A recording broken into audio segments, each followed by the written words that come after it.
Dear student, आज हम study करने जा रहे हैं एक नए टॉपिक के बारे में and that is indefinite integral. तो इनडेफिनेट इंटीग्रल्स में हम कर रहे हैं यहाँ पर सबसे पहले डेफिनेशन ऑफ प्रिमिटिव और एंटी डेरिवेटिव कि ये क्या होता है हमारे पास, वो हम देखेंगे। प्रिमिटिव या फिर एंटी डेरिवेटिव। डेरिवेटिव आपने स्टडी किया हुआ है तो बिल्कुल वहीं से हमारा ये एंटी डेरिवेटिव या फिर प्रिमिटिव क्या होता है ये हम इसको पहले स्टडी कर रहे हैं। तो डेफिनेशन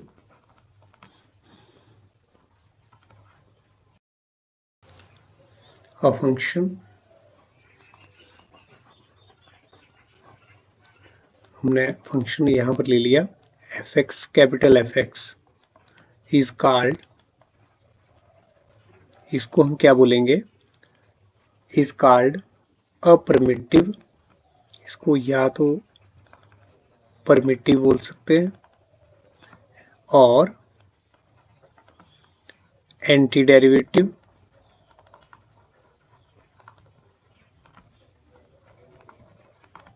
और इंटीग्रल, या फिर क्या बोल सकते हैं इसको, इंटीग्रल ऑफ अ फंक्शन। ये जो हमारे पास कैपिटल एफ एक्स है, ये जो बड़ा एफ एक्स है, ये प्रिमिटिव रहेगा या फिर एंटी डेरिवेटिव रहेगा या फिर इंटीग्रल रहेगा एक फंक्शन का, और वो फंक्शन हमने क्या ले लिया है, स्मॉल एफ एक्स। तो ये कैपिटल एफ एक्स जो है वो स्मॉल एफ एक्स का क्या है, प्रिमिटिव होगा इफ, कब होगा, इफ एफ, ये derivative of F dash X, derivative of F dash X equal to, इसके इक्वल हो हमारे पास एफ एक्स। तो अगर ये कंडीशन जो है वो सेटिस्फाइड हो रही है, ये कंडीशन अगर यहाँ पर एप्लीकेबल हो रही है, तो इस फंक्शन को कैपिटल एफ एक्स को हम क्या बोलेंगे, प्रिमिटिव, या फिर कैपिटल एफ एक्स को क्या बोलेंगे हम, एंटी डेरिवेटिव, या फिर कैपिटल एफ एक्स को क्या बोलेंगे, integral of this function F x, small F x के, ये स्मॉल एफ एक्स के लिए जो कैपिटल एफ एक्स है वो क्या रहेगा यहाँ, primitive. For example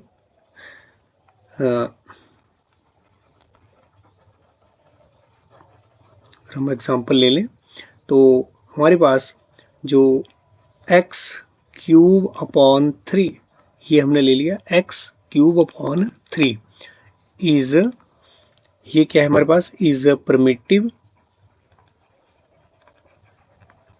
is a primitive of, किसका प्रिमिटिव है,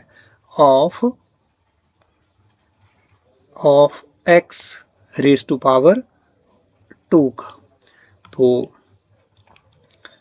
ये जो हमारे पास आया, ये यहाँ पर क्या है, this is capital F x, और ये क्या है हमारे पास, स्मॉल एफ एक्स।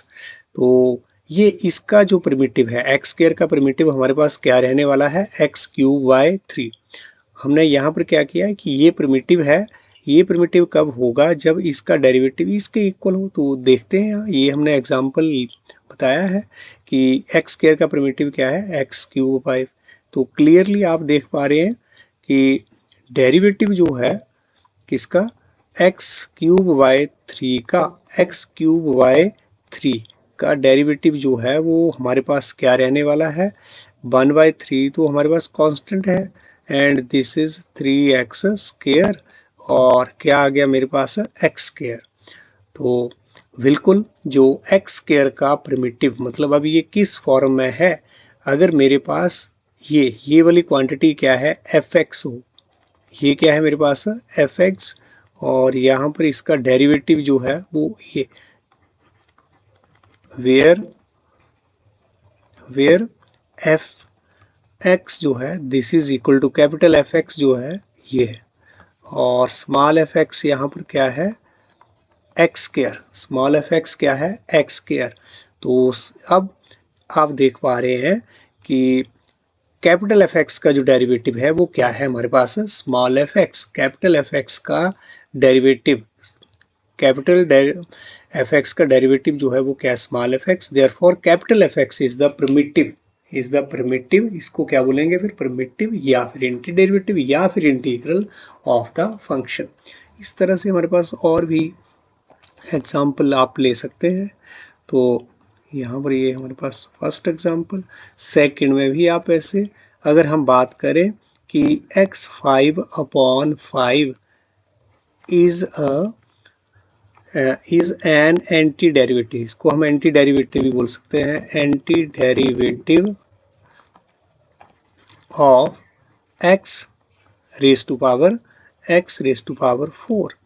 तो वो कैसे, अगर मैंने इसका डेरिवेटिव लिया d/dx x5/5, इसका डेरिवेटिव हमारे पास क्या बनेगा, 1/5 तो आपके पास जो है वो दैट इज कांस्टेंट, और x5 का डेरिवेटिव ये, and this is x raise to power 4। तो बिल्कुल हमारे पास यहाँ जो इसका जो डेरिवेटिव है वो क्या है, x रेज टू पावर 4। तो ये हमारे पास जो थिंग्स है, ये वाली जो चीज़ है, this is called the anti derivative, this is called the anti derivative of x raise to power 4 of this function. इस फंक्शन का जो एंटी डेरिवेटिव इस फंक्शन का क्या आया है, x raise to power 5/5।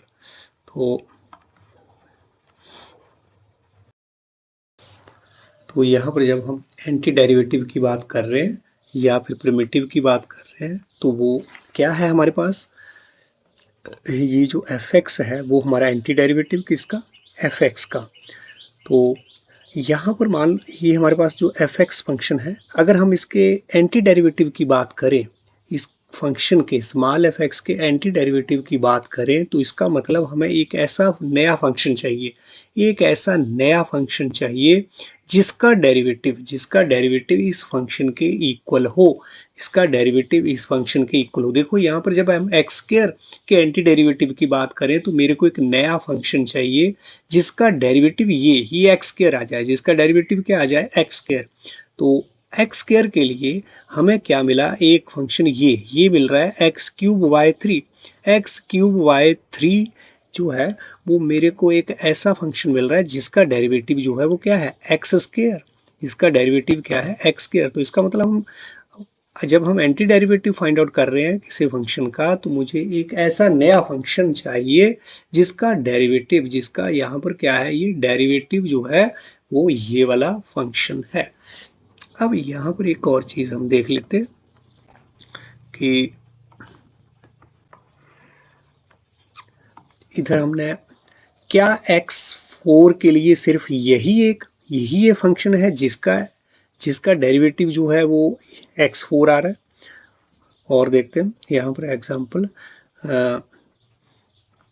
Third, x5/5 plus मैंने क्या ले लिया यहाँ पर 1 इज एन एंटी डेरिवेटिव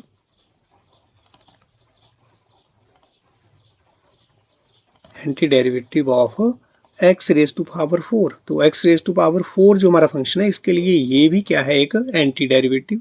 कैसे, क्योंकि इसके लिए, इस फंक्शन के लिए मुझे एक ऐसा फंक्शन मिल गया है जिसका जो डेरिवेटिव है वो क्या आएगा, ये वाला फंक्शन। कैसे, t/dx x5/5 प्लस 1, इसका अगर मैं डेरिवेटिव लूँ तो क्या आएगा, इसका तो डेरिवेटिव मुझे क्या मिल रहा है, that is x raise to power 4, और 1 का डेरिवेटिव क्या है, दैट इज 0। तो ये आ गया। तो x4 के लिए ये फंक्शन भी क्या है, ये वाला फंक्शन भी क्या है, एक एंटी डेरिवेटिव है या फिर इंटीग्रल है या फिर प्रिमिटिव है। तो हम देख रहे हैं कि x4 के लिए ये भी क्या था, एंटी डेरिवेटिव। तो x4 के लिए ये भी क्या है, एंटी डेरिवेटिव। इसी तरह से हम और भी ले सकते हैं, जैसे हमने fourth example x raise to power 5/5 plus हमने यहाँ पर ले लिया है 100, तो is an anti derivative, is an anti derivative of x raise to power 4। क्यों? क्योंकि डी अपॉन डी एक्स हमारे पास, बिकॉज यहाँ पर भी हमारे पास because d x raise to power 5 upon 5 plus 100 का अगर मैं डेरिवेटिव लूँ तो यहाँ इस क्वांटिटी का तो डेरिवेटिव फिर से x4 और 100 का डेरिवेटिव जो है वो क्या रहेगा 0। तो ये मेरे पास क्या आ गया है x रेज टू पावर 4। इसका मतलब x रेज टू पावर 4 के लिए बिल्कुल ये क्या है, दिस इज परमिटिव। तो हम क्या देख पा रहे हैं यहाँ पर अलग अलग जो यहाँ पर आप कांस्टेंट है, यहाँ पर 0 कांस्टेंट था, यहाँ पर 1 100 कुछ भी आप कांस्टेंट आप यहाँ पर ले सकते हैं, इनफाइनाइटली मैनी कांस्टेंट आप यहाँ पर ले सकते हैं इस प्लेस पर। तो हमारे एक ही फंक्शन के लिए डिफरेंट डिफरेंट जब हम कांस्टेंट यूज कर रहे हैं, डिफरेंट डिफरेंट कांस्टेंट जब यूज कर रहे हैं तो हमारे पास उसके प्रिमिटिव भी क्या है, डिफरेंट आ रहे हैं। एक ही फंक्शन के लिए आपके पास यहाँ पर कितने प्रिमिटिव मिलेंगे, इनफाइनाइटली मैनी प्रिमिटिव मिलेंगे। ये तो मैंने यहाँ 0 कांस्टेंट लिया, 1 कांस्टेंट लिया, 100 कांस्टेंट लिया। इसके अलावा भी आप इनफाइनाइटली मैनी कांस्टेंट लेकर के आप इनफाइनाइटली मैनी प्रिमिटिव या फिर इनफाइनाइटली मैनी आप एंटी डेरिवेटिव फंक्शन जो है वो फाइंड आउट कर सकते हैं। किसके लिए? x रेज टू पावर 4 के लिए। ऐसे ही अलग अलग फंक्शन के लिए हमारे पास क्या रहेंगे, इनफाइनाइटली मैनी प्रिमिटिव। तो इन जनरल अब हम यहाँ पर अगर हम ऐसे भी लिख सकते हैं x raise to power 5 upon 5 plus C हमारा कोई इन जनरल कोई भी कांस्टेंट यहाँ पर हो तो इज एन एंटी डेरिवेटिव या फिर प्रिमिटिव, एंटी डेरिवेटिव और primitive of x raise to power 4। बोलता है ये हमारे पास प्रिमिटिव है किसका, x रेज टू पावर 4 का। बिकॉज क्योंकि इसका डेरिवेटिव जो है वो क्या आ रहा है, x raise to power upon 5 plus C का। तो यहाँ पर x raise to power upon 5 का जो डेरिवेटिव है that is x raise to power, और c का डेरिवेटिव हमारे पास 0। तो यहाँ पर तो बिल्कुल क्लियर हो रहा है यहाँ से, क्योंकि अगर ऐसा है तो x4 का जो प्रिमिटिव है वो ये वाला हमारे पास फंक्शन है। तो अब यहाँ से हम क्या कंक्लूजन जो है वो निकाल पाएंगे इन जनरल, कि अगर हम ले लें लेट fx जो है बी प्रिमिटिव, वो मेरे पास क्या है, प्रिमिटिव ऑफ fx या फिर B anti derivative of function fx and C वी एक कांस्टेंट, सी हमने क्या ले लिया, एक कांस्टेंट ले लिया। तो तब हमारे पास क्या होगा, तो हम इसको आप कैसे लिख सकते हैं, जो ये हमारा प्रिमिटिव fx प्लस सी, इसका जो हमारे पास जो डेरिवेटिव है वो हम ऐसे लिख सकते हैं। बिल्कुल अगर हम इसका डेरिवेटिव करें तो क्या होगा, यहाँ f डैश एक्स, सी का डेरिवेटिव जो है वो 0, और क्या जाएगा हमारे पास f dash X equal to F X. अगर ये कंडीशन सेटिस्फाई हो रही है, f dash X capital f dash X equal to क्या बन रहा है मेरे पास, एफ एक्स बन रहा है, स्मॉल एफ एक्स बन रहा है। तो इसका मतलब जो कैपिटल एफ एक्स है that is the primitive of F x, primitive of small F x. तो यही तो है मेरे प्रिमिटिव की डेफिनेशन, यही। तो अब यहाँ पर डिफरेंट सी के लिए मेरे पास डिफरेंट फंक्शन जो है वो यहाँ पर क्रिएट हो जाएंगे, जिसका डेरिवेटिव क्या रहेगा, यही एक स्मॉल एफ एक्स। अलग अलग सी के लिए यहाँ पर फंक्शन जो है वो अलग अलग फंक्शन बनेगा। जैसे यहाँ पर आपने ऊपर देखा एग्जाम्पल में x raise to power upon 5, पहले 0, फिर आपने 1, फिर आपने 100, फिर आपने c के लिए देखा कि डिफरेंट सी के लिए मेरा जो डेरिवेटिव है जो है इसका जो है वो क्या आ रहा है, एक ही फंक्शन आ रहा है x रेज टू पावर 4 ही यहाँ पर आप देख रहे हैं। यहाँ पर डिफरेंट डिफरेंट जो हमारे एफ एक्स के लिए, कैपिटल एफ एक्स के लिए डिफरेंट डिफरेंट सेम जो स्मॉल एफ एक्स जो है वो यहाँ पर क्रिएट हो रहा है। तो अब यहाँ से हम क्या कंक्लूजन निकाल पाएंगे, निकाल पाएंगे, हमारे पास यहाँ डिफरेंट डिफरेंट फंक्शन जिसका डेरिवेटिव्स जो है वो सेम आ रहा है, इसका डेरिवेटिव जो है वो सेम आ रहा है। तो इसका मतलब देयर फॉर या यहाँ पर आप इसको ऐसे भी लिख, दिस सिंप्लाइज दैट क्या हो गया है F dash X equal to, अगर इसका हम डेरिवेटिव कर दें तो ये मेरे पास आएगा therefore a function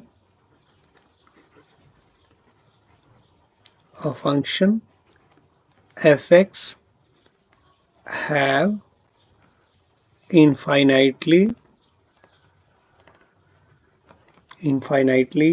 many primitives, बहुत से primitives जो हैं वो एक फंक्शन के लिए आपके पास होंगे। आपके पास अगर हमारे पास किसी फंक्शन का प्रिमिटिव एग्जिस्ट कर रहा है, स्मॉल एफ एक्स का अगर प्रिमिटिव है तो वो एक नहीं होगा, infinitely many primitive. A function F x have infinitely many primitive. तो ये हमने यहाँ पर देख लिया है, ये कंक्लूजन हमारा यहाँ पर निकला है। तो अब तक हम ये समझ पाए हैं कि प्रिमिटिव क्या है, या फिर हमारे पास जो है वो एंटी डेरिवेटिव क्या है, या फिर इंटीग्रल ऑफ ए फंक्शन। ये एफ एक्स का जो कैपिटल एफ एक्स है इसको हम क्या बोलते हैं, this is the integral of this small fx, capital fx here, the capital fx is the integral of the small fx। इसी को इंटीग्रल बोला, इसी को ये जो कैपिटल fx है इसको क्या बोला है, that is this is the integral of this small fx। तो यहाँ हम एक और कंक्लूजन यहाँ पर दे पाएंगे, अ फंक्शन या फिर द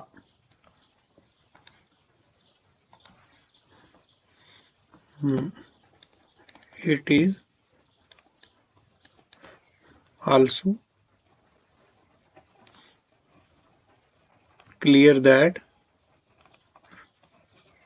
the primitive या फिर एंटी डेरिवेटिव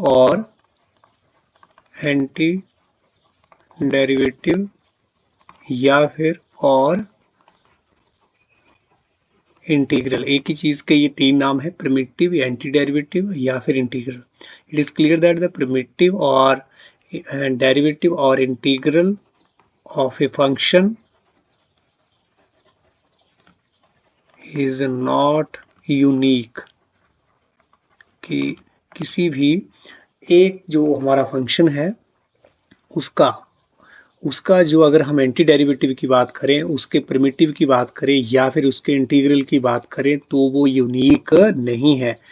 वो यहीं से आप देख पा रहे हैं, हमारे एक फंक्शन के लिए x⁴ के लिए हमारे पास यहाँ डिफरेंट प्रिमिटिव आ रहे हैं, इसका मतलब एक फंक्शन के लिए यहाँ पर क्या है, इनफाइनाइटली मैनी प्रिमिटिव है। इसका मतलब ये भी हम बोल सकते हैं कि हमारा किसी फंक्शन का जो प्रिमिटिव है वो यूनिक नहीं है। यूनिक का मतलब सिर्फ एक ही नहीं है, one and only one he primitive नहीं है, एक फंक्शन के लिए बहुत से हमारे पास यहाँ प्रिमिटिव है। तो अब यहाँ पर हम डेफिनेशन दे रहे हैं, दैट इज इंडेफिनेट इंटीग्रल। तो क्या होता है हमारे पास इंडेफिनेट इंटीग्रल, तो बिल्कुल हम उस डेफिनेशन के ऊपर हैं। और इंडेफिनेट इंटीग्रल की जो डेफिनेशन है वो बेसिकली हमने यहाँ पर स्टडी भी कर ली, यहाँ पर हमने वर्ड यूज़ कर दिया है कि यही जो प्रिमिटिव है, यही जो एंटी डेरिवेटिव है, जो इंटीग्रल है जो फंक्शन का, वो यूनिक नहीं है। तो यहीं से हम अब इंडेफिनेट इंटीग्रल की डेफिनेशन भी लिख रहे हैं। लेट आपके पास एफ एक्स जो है वो कोई फंक्शन है, ये हमारे पास स्मॉल एफ एक्स जो है वो आपके पास कोई फंक्शन है, तो यहाँ पर जो हमारे पास इनफाइनाइटली मैनी प्रिमिटिव, एक ही फंक्शन के लिए इनफाइनाइटली मैनी प्रिमिटिव्स जो बन रहे हैं, तो ये क्या है हमारे पास, एक फैमिली ऑफ जो प्रिमिटिव है, फैमिली ऑफ प्रिमिटिव जो है, इसी को हम क्या बोलेंगे, इंडेफिनेट इंटीग्रल। क्या बोलेंगे, इंडेफिनेट इंटीग्रल। तो let F small F X be a function, then a family of all its family, इसके सारे ही, अगर ये मेरे पास कोई फंक्शन है तो इसकी जो एक फैमिली, यहाँ पर आप ऊपर एग्जाम्पल में भी देख पा रहे हैं, family of all it's anti derivative, family of derivative, all its derivative or primitives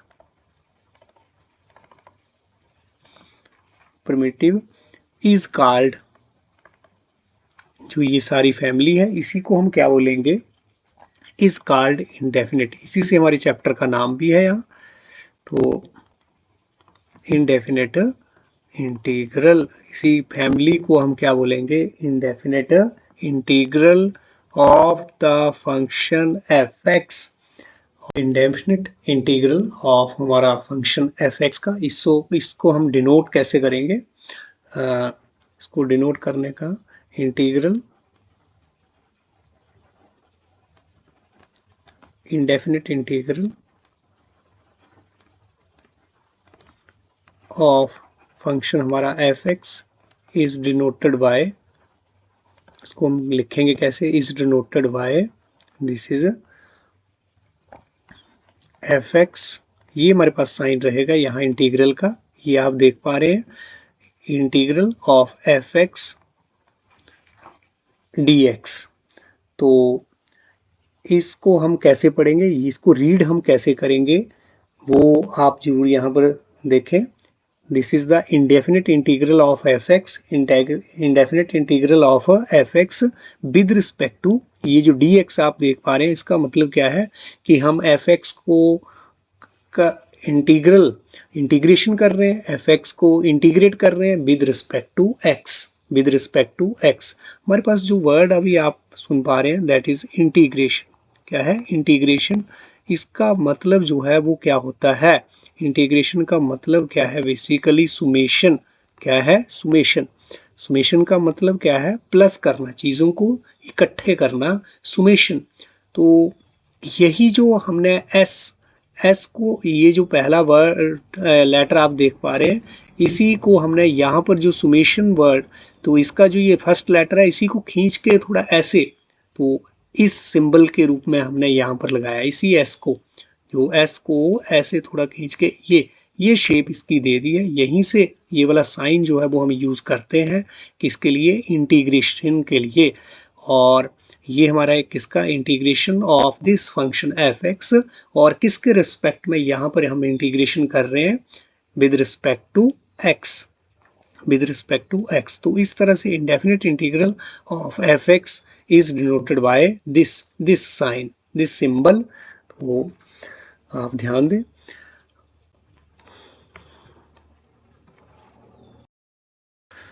तो जो हमने प्रिमिटिव की या फिर एंटी डेरिवेटिव की जो डेफिनेशन पढ़ी है, उसको फिर से हम यहाँ पर यूज़ करेंगे।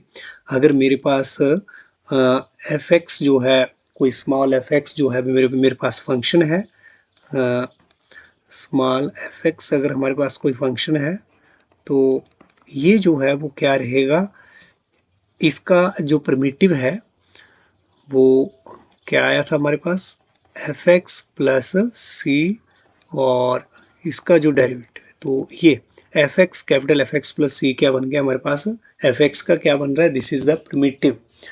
तो यहाँ से आप देखें तो क्या हमें मिल जाएगा, दिस इम्प्लाइज दैट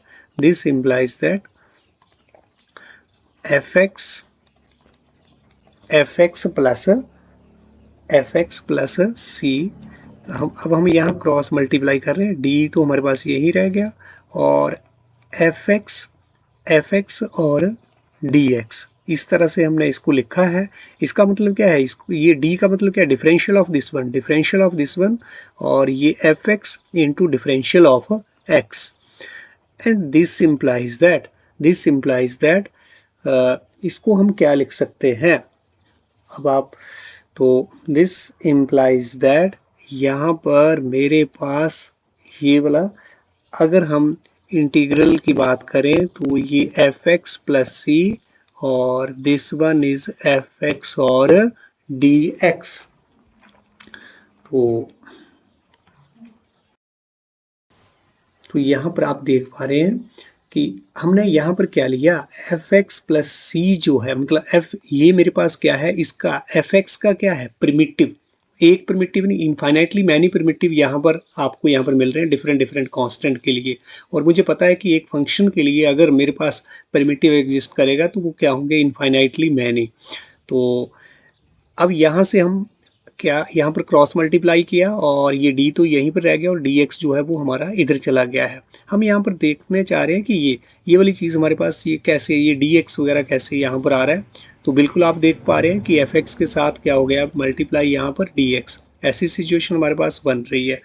तो अब मुझे पता है कि एफ एक्स प्लस सी जो है वो क्या है, प्रिमिटिव है। एफ एक्स प्लस सी जो है वो क्या है, प्रिमिटिव है, किसका, एफ एक्स का। तो ये मैंने साइन ही तो लगाया प्रिमिटिव का, ये और कुछ नहीं है। ये क्या है, दिस इज द साइन। ये क्या हमें बता रहा है कि एफ एक्स का जो प्रिमिटिव है, एफ एक्स का जो प्रिमिटिव है वो क्या है, एफ एक्स प्लस सी। तो जब मैंने साइन लगा दी, यहाँ पर भी यही क्लियर है कि ये जो एफ एक्स प्लस सी जो है वो क्या है, प्रिमिटिव है, किसका, एफ एक्स का। तो यहाँ पर भी ये बिल्कुल ऐसे रीड किया जाएगा कि एफ एक्स का जो प्रिमिटिव है, एफ एक्स का ये वाला साइन जो है वो हमें प्रिमिटिव बताएगा। एफ एक्स का प्रिमिटिव क्या है हमारे पास, एफ एक्स प्लस सी। और इसको अब हम रीड कैसे आगे कर लेते हैं कि ये हम क्या कर रहे हैं, एफ एक्स का क्या है, ये इंटीग्रल, एफ एक्स का ये वाला क्या है, इंटीग्रल है, capital F x plus C. और इसको हम ऐसे भी रीड करते हैं कि क्या कर रहे हैं हम यहाँ पर, एफ एक्स को इंटीग्रेट कर रहे हैं विद रिस्पेक्ट टू एक्स। और हमारे पास देखो कितने प्रिमिटिव यहाँ पर हमें मिल रहे हैं, कितने एंटी डेरिवेटिव मिल रहे हैं, कितने इंटीग्रल मिल रहे हैं, इनफाइनाइटली मैनी इंटीग्रल। तो दिस इज अबाउट दिस कि ये हमारे पास ये जो हमने साइन दिया है अपने इंडेफिनिट इंटीग्रल के लिए, वो हमारे पास कैसे डेवलप हुआ, कैसे हमारे पास यहाँ पर ये आया है। तो यहाँ पर हमारे पास ये वाला जो यहाँ पर जो स्मॉल एफ एक्स है, इसको हम क्या बोलते हैं, here small F x is integrand. इसको हम क्या कैसे रीड करेंगे, एफ एक्स यहाँ पर क्या है हमारे पास, दिस इज द इंटीग्रेंड, और जो ये x है this is the variable of integration. x जो है वो यहाँ पर क्या है, वेरिएबल ऑफ इंटीग्रेशन, जिसके रिस्पेक्ट में हम इंटीग्रेशन कर रहे हैं। और dx को हम यहाँ पर क्या रीड करेंगे, इज डिफरेंशियल ऑफ x। तो अब अगर हम इंटीग्रेशन की डेफिनेशन देना चाहें, इंटीग्रेशन क्या है, तो वो इंटीग्रेशन इज नथिंग, इंटीग्रेशन की भी अगर डेफिनेशन, तो ये क्या है हमारे पास, द प्रोसेस, ये वो वाला प्रोसेस है, the process of finding N indefinite, क्या कर रहे हैं हम, एक इंडेफिनिट इंटीग्रल जो है वो फाइंड आउट कर रहे हैं। The process of finding N indefinite integral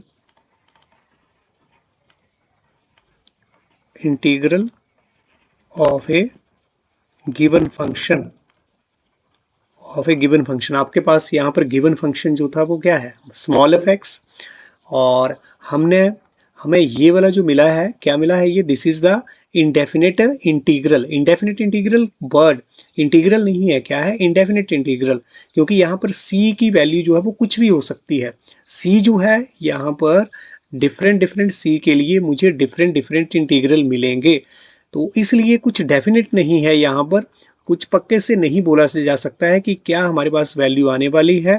तो यहाँ पर ये जो c है, जो अपना कांस्टेंट है, इसकी वजह से ही इसको क्या बोला है, indefinite integral. The process of finding N indefinite integral of A given function is called integration of the, तो integration of the function.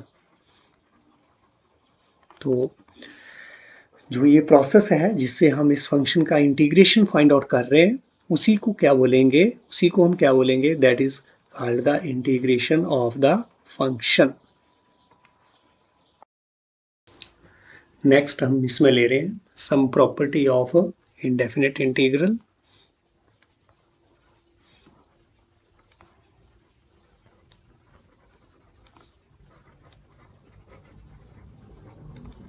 Properties of indefinite integrals. तो इसमें हमारे पास पहली जो प्रॉपर्टी है दैट इज, तो ये मेरे पास first property, the process of differentiation and integration are inverse of each other. Differentiation आपने पढ़ लिया है, इंटीग्रेशन हम आज स्टार्ट किया हुआ है। तो ये दोनों ही जो प्रोसेस हैं, जब हम डिफरेंशिएशन फाइंड आउट करते हैं किसी फंक्शन की या फिर इंटीग्रेशन फाइंड आउट करते हैं, तो वो दोनों ही क्या है, एक दूसरे के इनवर्स हैं, इनवर्स ऑफ ईच अदर। थोड़ा सा इसको अगर आप ऐसे देखें, सपोज करो मेरे पास ये क्या है, कोई एक्स फंक्शन, इसका क्या कर दिया मैंने, स्केयर। अब इस स्केयर के इफेक्ट को हटाने के लिए, ये जो स्केयर के इफेक्ट को नलीफाई करने के लिए अगर मैं क्या कर दूं, स्केयर रूट क्या कर दूं, यहाँ पर स्केयर रूट, तो मुझे क्या मिल गया, मुझे क्या मिल रहा है, ये फंक्शन। तो स्केयर का इफेक्ट हमारा किससे नलीफाई हो रहा है, किससे, स्केयर रूट से। अगर मैंने क्यूब लगाया, एक्स का क्यूब, तो इसके इफेक्ट को नलीफाई करने के लिए मेरे पास क्या है, इसका क्यूब रूट। तो मुझे क्या मिल रहा है यहाँ पर, ये जो 3 जो पावर है, इसको क्या क्या नलीफाई कर रहा है, क्या इस पावर को कौन क्या हटा रहा है, वो इसका क्या है, क्यूब रूट। क्यूब को हटाने के लिए हमारे पास क्या है, क्यूब रूट। सिमिलरली यहाँ पर डिफरेंशिएशन को नलीफाई किससे किया जा रहा है, यहाँ इंटीग्रेशन से, और इंटीग्रेशन को नलीफाई किससे किया जा रहा है, डिफरेंशिएशन से। तो ये दोनों ही प्रोसेस जो है वो एक दूसरे के क्या है, इनवर्स ऑफ ईच अदर। यहाँ पर हम देखेंगे अभी कि कैसे ये हो रहा है। आपने देखा था कि अगर मेरे पास कोई फंक्शन एफ एक्स है, तो इसका जो प्रिमिटिव है वो क्या है, this is d x capital F x plus, ये हमने स्टडी किया। तो यहाँ से जो क्या है ये, दिस इज वेयर, मैं यहाँ पर लिख देता हूँ, where F x plus C is क्या है, एक family of primitive, is a family of primitive of किसके लिए, स्मॉल एफ एक्स के लिए। यहाँ पर एफ एक्स प्लस सी जो है फैमिली ऑफ प्रिमिटिव है। तो अब अगर मैं अब इंटीग्रेशन करना चाहूँ एफ एक्स का, अगर मैं इंटीग्रल जो है वो किस साइन से हम लगाते हैं, ये वाला साइन एफ एक्स, और ये क्या है हमारे पास, एफ एक्स का integral with respect to x. तो अब ये जो मेरा साइन है, सिमिलरली यहाँ पर ये इस तरह से d x f x plus C. तो बिल्कुल ये जो साइन है, ये जो मेरे पास साइन है, बेसिकली ये क्या कर रहा है, इसको नलीफाई कर रहा है, इसको डी अपॉन डी एक्स को। और मुझे क्या मिल जा रहा है, this implies that f x plus C, और this is integral of F x with respect to x.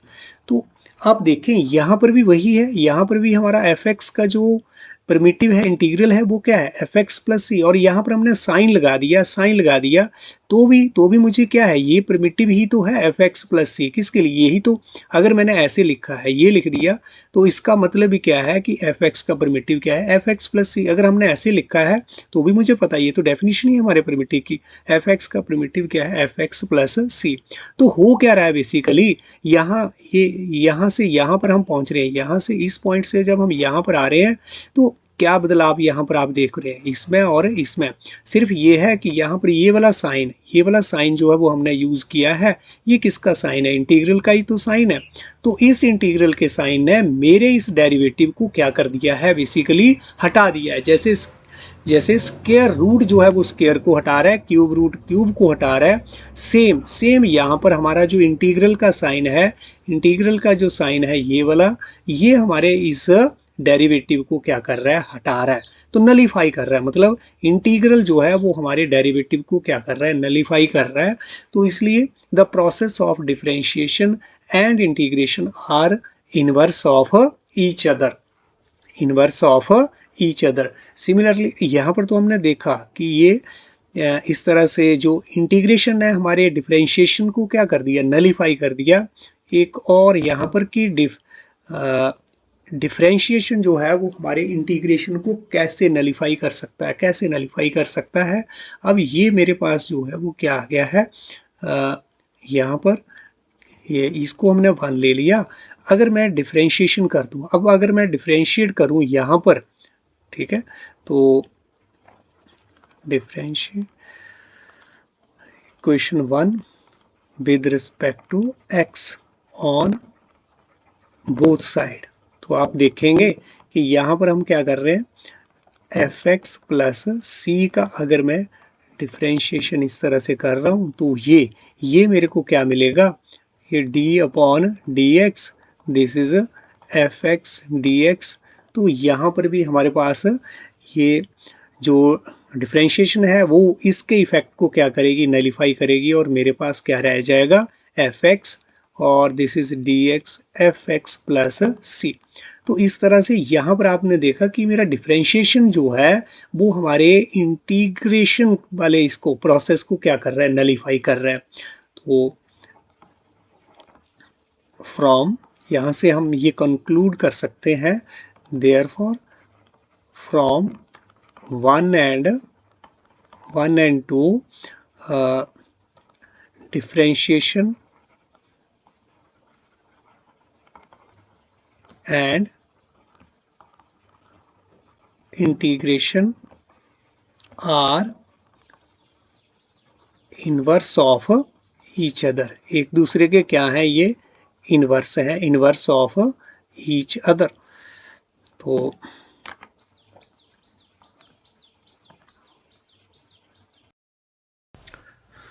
Next हमारी जो प्रॉपर्टी, 2 और more indefinite integral with same derivative lead to the same family of curve.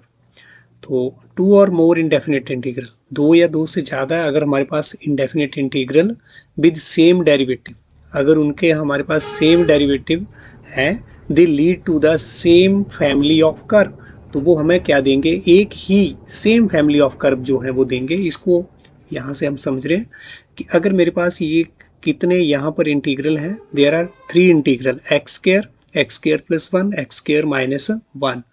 तो इनके अगर हम derivative लें तो वो क्या है, डी अपॉन डी एक्स, अगर मैंने एक्स स्क्वायर का लिया, क्या है मेरे पास, this is 2x, d upon d x.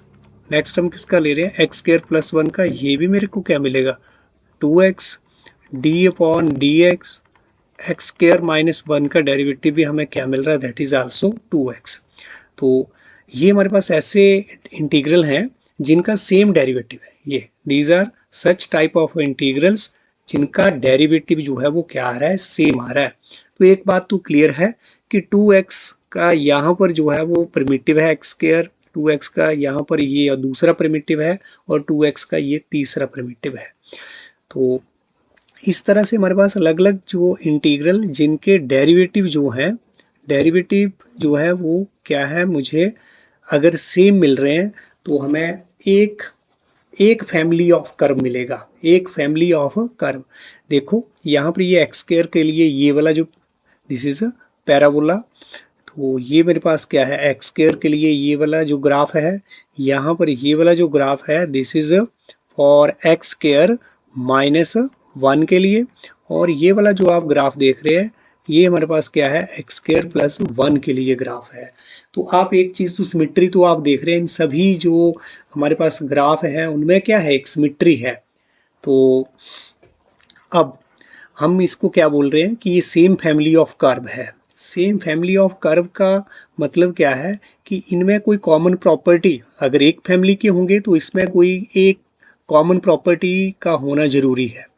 तो अगर मान लो हमने यहाँ से एक वर्टिकल लाइन जो है वो ड्रॉ कर रहे हैं, यहाँ पर सपोज कर लिया कि यहाँ पर ये मेरा जो पॉइंट है दिस इज x = 2, ये वाला जो पॉइंट है दिस पॉइंट इज x = 2, और हमने एक वर्टिकल लाइन ड्रॉ की है।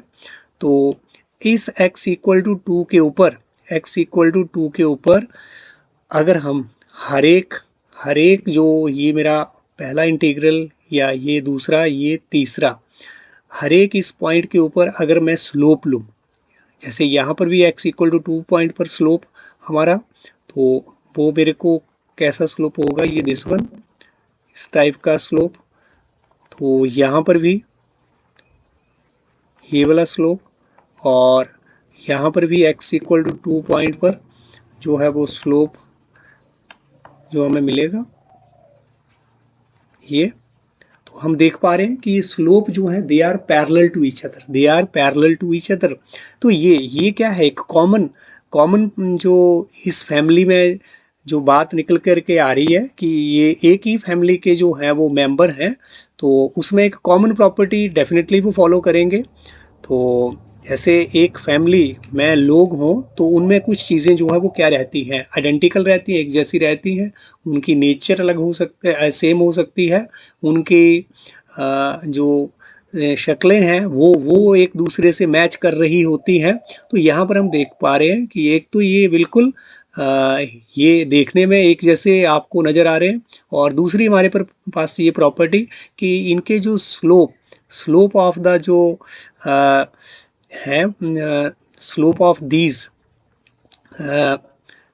इस कर्व का जो स्लोप इस पॉइंट पे सेम पॉइंट्स पे, मतलब अगर स्लोप ऑफ जो टेंजेंट रहेंगे वो क्या रहेंगे, हमारे पास सेम रहेंगे। आप देख भी रहे हैं कि क्या है, slope of the tangent they are parallel to each other. यहाँ से भी अगर हम देखें तो d/dx अगर हम किसी चीज़ का ले रहे हैं, किसी भी फंक्शन का अगर हम लें तो वो क्या है, अगर हम d/dx ले रहे हैं वो स्लोप ऑफ टेंजेंट ही तो है, स्लोप ऑफ टेंजेंट ही तो है 2x। यहाँ पर हमारे पास क्या है, ये डेरिवेटिव अगर हम अलग अलग पॉइंट के ऊपर इसका कि स्लोप ऑफ टेंजेंट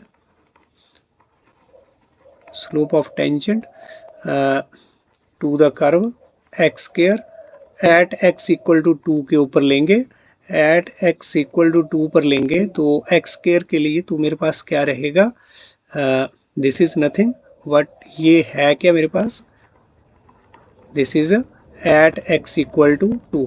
तो एट x = 2 क्या आ जाएगा मेरे पास, 2 × 2, और ये क्या मिलेगा मेरे को 4। तो हम देख रहे हैं कि यहाँ पर भी एक्स स्क्वायर के ऊपर भी स्लोप ऑफ टेंजेंट क्या है, 4। अगले जो हमारे पास ये है स्लोप ऑफ टेंजेंट, जो हमारे पास दूसरा जो फंक्शन है 2x² + 1, इसी पॉइंट पर x = 2 के ऊपर अगर हम लेंगे, एक कॉमन पॉइंट के ऊपर हम ले रहे हैं, तो d/x² + 1 और x = 2 पर ही। तो इसका भी हमारे पास डेरिवेटिव क्या है, दिस इज आल्सो 2x, तो this is equal to also 4। तो स्लोप ऑफ टेंजेंट हमारा, अब जो थर्ड हमारा जो कर्व है that is x² - 1 at x = 2 is equal to what, d/dx x² - 1 at x = 2, और ये भी मेरे पास क्या आया है 2 × 2 = 4। तो हम देख पा रहे हैं कि दो या दो से ज़्यादा जो हमारे पास इंटीग्रल हैं, अगर उनका डेरिवेटिव सेम है तो वो किसको रिप्रेजेंट करेंगे, सेम फैमिली ऑफ कर्व। और हम देख भी पा रहे हैं कि ये जो हमारे पास जो ये वाले जो फंक्शंस हैं, ये वाले जो कर्व हैं, ये सेम फैमिली के हैं, क्योंकि इनमें कॉमन चीज़ें जो है वो आपको बिल्कुल विजुलाइज भी हो रही हैं, देख भी पा रहे हैं आप। और यहाँ से हमने मैथमेटिकली भी ये ड्राइव कर दिया है कि स्लोप ऑफ टेंजेंट, यहाँ से भी आप पैरेलल जो टेंजेंट आपको नजर आ रहे हैं और यहाँ से भी स्लोप ऑफ टेंजेंट जो है वो सेम पॉइंट पर जो है वो स्लोप ऑफ द टेंजेंट जो है वो क्या है हमारे पास सेम आ रहा है, दैट इज 4 4। और भी कोई पॉइंट आपके ऊपर ये ऐसे वर्टिकल लाइन कहीं भी आप ले लें तो जो इन तीनों कर्व को इंटरसेक्ट कर रही है, तो उन पॉइंट्स पर अगर हम स्लोप लें जहाँ पर ये इंटरसेक्ट कर रही है वर्टिकल लाइन इस कर्व को, तो वो जो स्लोप ऑफ टेंजेंट होंगे वो क्या रहेंगे हमारे पास पैरेलल रहेंगे, या फिर इनके स्लोप जो है स्लोप ऑफ जो टेंजेंट है वो क्या रहेंगे सेम। तो ये हमारे पास सेकंड प्रॉपर्टी। तो नेक्स्ट थर्ड प्रॉपर्टी हमारे पास कि हम अगर इंटीग्रल लें एफ एक्स प्लस जी एक्स डी एक्स, मतलब इसका अगर हम प्रिमिटिव की बात करें, किसके एफ एक्स प्लस जी एक्स के प्रिमिटिव की अगर बात करें, या फिर इसके एंटी डेरिवेटिव की बात करें, या फिर इसके इंटीग्रल की बात करें, तो इसका जो इंटीग्रल है दैट इज एफ एक्स का जो इंटीग्रल प्लस जी एक्स का इंटीग्रल, प्लस जी एक्स का प्लस और माइनस दोनों के लिए आपका ये यहाँ पर यूज़ रहेगा कि प्लस और माइनस दोनों के लिए। अगर यहाँ पर प्लस है तो हमारे पास साइन यहाँ पर प्लस का रहेगा, अगर यहाँ माइनस है तो यहाँ पर हमारे पास साइन जो है वो माइनस का रहेगा। इसलिए इन दोनों फंक्शनों के इकट्ठे का या डिफरेंस का जो प्रिमिटिव है वो अलग अलग का, जो अगर हम प्रिमिटिव लें एफ एक्स का अलग से और जी एक्स का अलग से, उसको हम प्लस और माइनस करके इसका प्रिमिटिव जो है वो फाइंड आउट कर सकते हैं। मतलब integration of F x plus minus G X D X equal to, यहाँ पर हम अलग अलग एफ एक्स डी एक्स का इंटीग्रल प्लस या माइनस जी एक्स का इंटीग्रल, ये सेम हमारा डेरिवेटिव में भी ऐसे ही डिफरेंशिएशन में भी हमारे पास है। अगर हमारे पास यहाँ डी अपॉन डी एक्स, तो यहाँ पर भी हम सेम वैसे ही करते थे, d upon d x f x D x plus minus d upon d x g x. तो यहाँ पर ये हमारे पास third property. Next one is fourth. अगर के कोई कांस्टेंट है, के कोई आर्बिट्रेरी कांस्टेंट है, तो उसको हम बाहर निकाल लेंगे और this is integration of F x D x. तो अगर हमारे पास कहने का मतलब अगर कोई हमारे पास यहाँ पर कांस्टेंट है तो कांस्टेंट के ऊपर हमारे यहाँ पर इंटीग्रेशन का कोई इफेक्ट होने वाला नहीं है, कि हम इसको बाहर लेके सिंपल इस एफ एक्स डी एक्स का इंटीग्रेशन करेंगे और के से क्या कर देंगे मल्टीप्लाई। तो ये हमारे पास है इसकी फोर्थ प्रॉपर्टी। तो ये हमारे पास कुछ प्रॉपर्टी थी जिसके बारे में हमने डिस्कस करा है। ये हमारे पास जो फर्स्ट प्रॉपर्टी हमारे पास, the process of differentiation and integration are inverse of each other, very important property. तो बिल्कुल आप यहाँ जो हमने आज ये सारे जो कुछ बेसिक किए हैं आपने इंडेफिनेट इंटीग्रल के बारे में, आप इसको बहुत अच्छे से समझें, स्टडी करें। और यही बेसिक है हमारा इंटीग्रेशन का जो हमने आज टॉपिक